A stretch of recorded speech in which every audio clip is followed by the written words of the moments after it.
Enfin, une bonne nouvelle dans cette période qui est relativement sombre pour le peuple d'Israël et pour l'État d'Israël.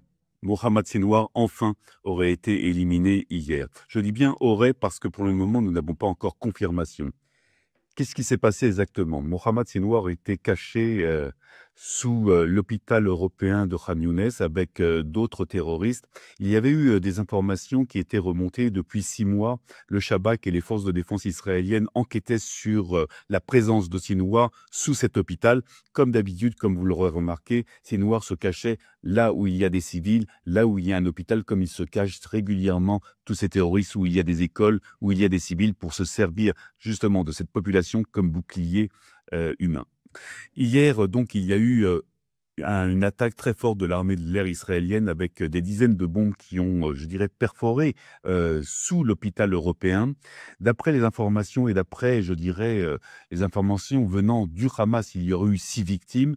Et évidemment, le nom de Mohamed Sinwar n'est pas dans cette liste de victimes. Il faut savoir que le Hamas a toujours nié, je dirais, jusqu'au bout, la mort ou l'élimination de leurs dirigeants éliminés par Israël. Donc je pense que nous en saurons toujours un peu plus dans les heures qui viennent. Toujours est-il que cette opération qui a été menée de main de maître ressemble très fortement à l'opération qui avait été menée lors de l'opération qui a éliminé Nasrallah à Dakhia, dans ce quartier de Beyrouth, où il y avait eu aussi des dizaines de bombes qui avaient été euh, lancées. Ce sont des bombes très lourdes, perforantes, au-dessus du quartier général du Hezbollah, et Nasrallah avait trouvé la mort à ce moment-là.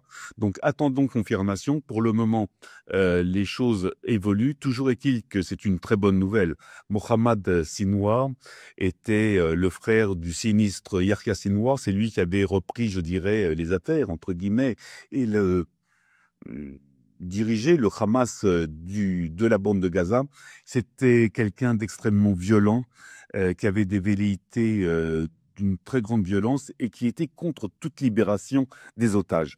Il est très probable que cela puisse ouvrir peut-être la une porte, en tout cas, vers des négociations. Nous en saurons, comme je l'ai dit auparavant, un peu plus tout à l'heure. Toujours est-il que c'est une bonne nouvelle pour Israël, c'est une bonne nouvelle pour les forces de défense israéliennes. Bravo à eux et chapeau pour ce travail qui a été fait par l'armée de l'air. Et évidemment, comme je le dis à chaque fois, nous gagnerons cette victoire quand tous les otages seront revenus sur le territoire israélien et quand nous aurons écrasé complètement le Hamas.